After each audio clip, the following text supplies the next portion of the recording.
Descobri quais os dois times da Série A do Campeonato Brasileiro que querem tirar Gustavo Henrique sem pagar absolutamente nada para o Corinthians.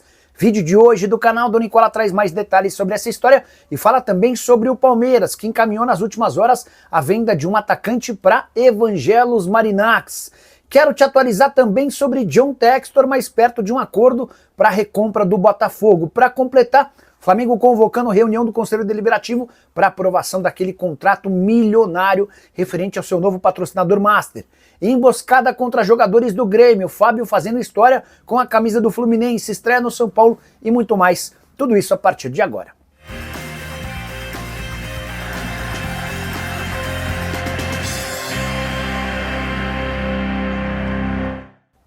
Fala aí pessoal, sou Jorge Nicola, bem-vindos a mais um vídeo do canal, sempre bom ter vocês por aqui sem perder tempo. Pedir para deixar like, se inscrever no canal e ativar as notificações, bora direto pro giro de notícias. Quero começar falando sobre a Rede Globo, que registrou a maior audiência em um jogo de ida das oitavas de final da Libertadores em 15 anos, com a vitória do Flamengo por 1-0 contra o Inter na última quarta-feira, partida que teve no Rio de Janeiro 35 pontos de média, 19 pontos em São Paulo. Já o Shakhtar Donetsk anunciou a contratação de Lucas Ferreira, atacante que pertencia ao São Paulo, operação de 10 milhões de euros. Bora falar também sobre o Internacional, que deve ter um time misto para o confronto contra o Flamengo nesse domingo no Beira-Rio. Técnico Roger Machado de olho na partida da quarta-feira contra o mesmo Flamengo, jogo de volta da Libertadores da América. Já o Chelsea recusou proposta de 45 milhões de libras, ou 329 milhões de reais do West Ham, pelo volante Andrei Santos. Você lembra dele, né? Atleta formado na base do Vasco, que na temporada passada jogou emprestado a um clube francês e que está de volta ao Chelsea. O técnico do Chelsea, o Enzo Maresca, está convencido de que o Andrei vai ser peça importante no Chelsea em 2025. Para completar o giro de notícias, contar que o Galatasaray fez oferta de 10 milhões de euros pelo goleiro Ederson, brasileiro do Manchester City. O clube inglês recusou a proposta. Não descartou o negócio, mas ele pede mais dinheiro, até porque o Manchester City já até escolheu um substituto para o Ederson. Trata-se de Donnarumma, que está de saída do PSG. Bora falar agora sobre uma estreia no São Paulo. Tricolor enfrenta às 18h30 na Ilha do Retiro o Sport em jogo do Campeonato Brasileiro. Rafael será poupado, de olho na partida da próxima terça-feira contra o Atlético Nacional no Morumbis. E é diante dessa ausência que a gente vai assistir pela primeira vez na equipe profissional o goleiro Yang. 20 anos de idade, atleta formado na base do São Paulo e que não atua desde 2022. Sua última partida pela equipe sub-20. Desde então, ele tem sido relacionado para partidas no profissional e tem participado dos treinos, mas nunca conseguiu jogar profissionalmente. Vai ter essa primeira oportunidade, alguém cuja expectativa é bastante alta, especialmente pela altura do Yang, tem 2,1 metros de altura. Jogador formado na base do clube que sempre sofreu com a concorrência. Rafael era o titular e nos últimos anos Jandrei, Felipe Alves, Lucas Perry e até o Thiago Couto estiveram à frente dele. Com a ida do Jandrei para Chapecoense, ou melhor, pro Juventude, abriu esse espaço para o Yang, que vai ter a sua primeira oportunidade.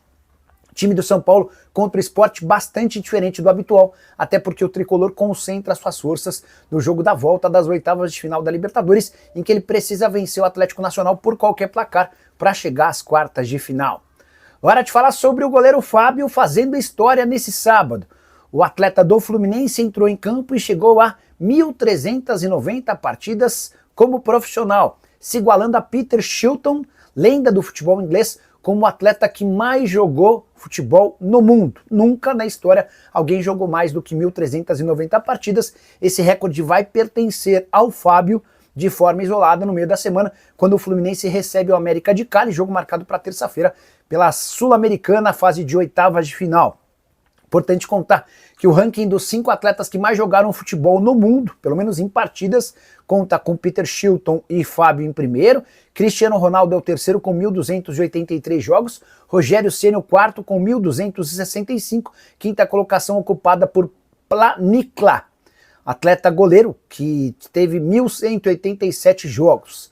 Só para completar sobre essa histórica marca do Fábio, 976 jogos com a camisa do Cruzeiro, 234 partidas com a camisa do Flu, já estou contando o duelo dessa tarde contra o Fortaleza, mais 150 jogos pelo Vasco e outros 30 jogos pelo União Bandeirante, time que já nem existe mais. Hora de falar sobre uma emboscada contra jogadores do Grêmio. O tricolor se preparava para embarcar de Porto Alegre rumo a Belo Horizonte quando foi surpreendido por cerca de 50 torcedores do Grêmio encapuzados. Eles cercaram o ônibus do clube e começaram a danificar o veículo que levava os atletas. Alguns jogadores do Grêmio, no alto, começaram a gravar a ação e é possível perceber que esses torcedores vândalos, vários deles com o rosto coberto. Eles atiravam coisas contra o ônibus, chutavam o ônibus. Importante destacar que o Fernandão, um dos mais antigos seguranças do Grêmio, tentou evitar uma confusão maior e acabou sendo agredido, nem viajou com o restante do elenco para Belo Horizonte, até porque precisou de atendimento médico e a promessa de que depois ele seria direcionado a uma delegacia de polícia para registrar boletim de ocorrência, mais um caso de violência contra atletas de futebol, algo que a gente tem presenciado com enorme frequência. Não vai demorar muito tempo para que a gente tenha uma tragédia, uma morte ou algo do gênero, e aí sim espero que as autoridades tomem providências. Bora falar agora sobre o Flamengo, que convocou reunião do Conselho Deliberativo. O motivo?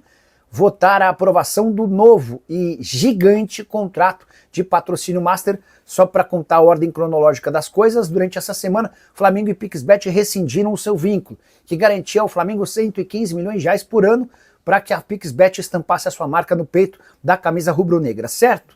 A partir daí o Flamengo começou a ouvir propostas, o próprio rubro-negro contou que negociou com 6 casas de apostas. O resultado final será conhecido nessa segunda-feira, quando o Flamengo prometeu fazer a divulgação. Dá para cravar que os valores giram na casa dos 200 milhões de reais. E o que eu apurei durante a live dessa sexta-feira é de que a Sportingbet, patrocinadora do Palmeiras, havia feito a melhor oferta entre todas as concorrentes. Importante dizer que na terça-feira os membros do Conselho Deliberativo vão ratificar esse contrato. Qualquer vínculo com valores muito altos precisa da aprovação dos conselheiros. Mera formalidade, é de se imaginar que nenhum conselheiro do Flamengo vai recusar tamanho dinheiro. É importante lembrar que o contrato do Flamengo, que está se desenhando com uma nova casa de apostas esportivas, vai garantir ao Fla em um ano quase o mesmo que Corinthians e Palmeiras faturam durante uma temporada, muito dinheiro a favor do rubro-negro. Só para completar o noticiário do Fla, contar que Eric Pulgar deve voltar a trabalhar com bola em um mês. Ele não sente mais dores, vale a lembrança de que havia passado no dia 3 de julho por uma cirurgia no 5º metatarso do pé direito. Quero te falar agora sobre os 2 clubes da Série A do Campeonato Brasileiro que já abriram negociações para ter Gustavo Henrique, zagueiro do Corinthians, de graça a partir de 1º de janeiro de 2026. Fluminense e Grêmio procuraram os representantes do jogador, demonstrando a intenção de assinar um pré-contrato agora, para que o atleta chegue sem custos a partir de 1º de janeiro. Mas a tendência de que Gustavo Henrique renove seu contrato com o Corinthians. Na próxima semana já há uma reunião marcada entre os dirigentes do Timão e o representante do atleta. Importante contar que hoje o Gustavo Henrique ganha na casa dos 700 mil reais por mês e ele já fez chegar aos ouvidos dos dirigentes do Timão que querem um reajuste salarial. Essa ideia de aumentar o salário foi acertada, foi concordada, agora as partes acertam apenas a definição do valor. Vai chegar a 800 mil, fica com um pouquinho menos, um pouquinho mais, esse debate vai constar na próxima reunião.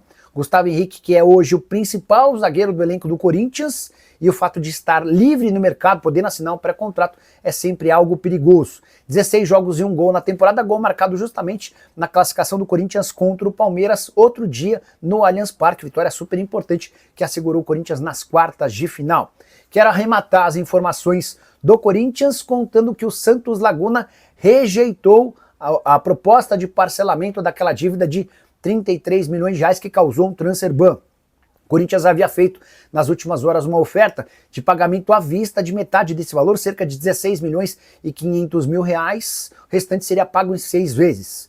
O Santos Laguna afirma que não há como aceitar uma condição dessa, até porque precisou recorrer a empréstimos bancários porque não teve o dinheiro. Na pior das hipóteses, Santos Laguna cogita aceitar que o Corinthians banque 70% da grana à vista e parcele o restante. Se o Corinthians já tem quase 17 milhões de reais em mãos, precisaria de mais 6 milhões de reais para alcançar os 23 milhões de reais desejados pelo Santos Laguna. Há pressa no Timão, até porque em caso de nova punição da FIFA e os casos de Matias Rojas e Rodrigo Garro podem estourar a qualquer momento, o Corinthians corre o risco de perder até 6 pontos. Hora de falar sobre John Textor, mais perto de recomprar o Botafogo. Nos últimos dias eu contei para vocês sobre a treta do dono do Botafogo com representantes do grupo Eagle, Michele Kank, que é a presidente, e um grupo chamado Ares, fundo de investimento que havia colocado o dinheiro para que o Textor, por exemplo, comprasse o Lyon. O problema é que o Textor não devolveu nem sequer um centavo desse dinheiro. A partir daí o grupo Ares decidiu excluir o Textor do Eagle, que era aquele fundo que tinha o Lyon, o Molenbeek, o Botafogo e também o Crystal Palace. Diante desse cenário, o clima ficou péssimo, as partes brigando entre si e discutindo publicamente, mas na semana passada as arestas foram aparadas e já está definido um valor que o Textor vai precisar para recomprar o Botafogo. Textor que inclusive já abriu uma empresa nas Ilhas Caimã, paraíso fiscal, onde pretende registrar a compra da SAF botafoguense. Resta agora esse acordo, os valores desse negócio ainda não foram divulgados, mas a tendência é que Textor possa seguir à frente do Botafogo, embora a própria Associação Botafoguense tenha divulgado recentemente proposta de 3 interessados na aquisição do clube. Para fechar o vídeo com informação importante, o Palmeiras acertou nesse sábado a venda de Thales, atacante de 20 anos de idade, tratado como fenômeno da base com o Olympiacos, time grego de Evangelos Marinakis. Operação de 7 milhões de euros ou 44 milhões de reais. Confesso que achei o valor baixo, ainda que o Palmeiras fique com 30% do valor de uma venda futura, além de uma mais-valia. Justificativa do Palmeiras é de que o Eric Belé, outro atleta da base, está pedindo espaço, pedindo passagem e certamente dentro de pouco tempo terá mais destaque no time principal. Thales, que já não tem jogado com tanta frequência, deve ter ainda menos espaço e foi melhor negociá-lo agora do que correr o risco de nem ter ofertas num futuro não tão distante. Importante contar que o Thales, pelo time principal nessa temporada, disputou 13 partidas com 2 gols. Na equipe sub-20, 8 jogos e 5 gols marcados. A temporada passada foi a temporada de destaque do Thales com 46 jogos, 32 gols e 1 assistência. Ele vinha sendo monitorado por vários clubes grandes, que esperavam que ele se desabrochasse, que ele vingasse no time principal para exercer ou para apresentar qualquer tipo de proposta. Como o Thales teve dificuldade na equipe de cima, houve um mercado mais receoso e acabou sobrando ou pintando essa oportunidade no Olympiacos. Só para completar o noticiário do Palmeiras, contar que Carlos Miguel será mesmo reforço alviverde, mas por um valor superior aos 4 milhões de euros. O Nottingham Forest conseguiu 6 milhões de euros, o Palmeiras vai desembolsar cerca de 38 milhões de reais. Isso significa que mesmo não tendo usado o Carlos Biel na primeira temporada de futebol inglês, o goleiro atuou em apenas 3 jogos, o Nottingham Forest conseguiu um lucro de 2 milhões de euros. Havia o comprado do Corinthians por 4 milhões de euros e agora o vende por 6 milhões de euros. O Carlos Miguel é esperado nos próximos dias para exames médicos. Curtiu o vídeo? Não esquece de deixar like, se inscrever no canal. Até mais, tchau!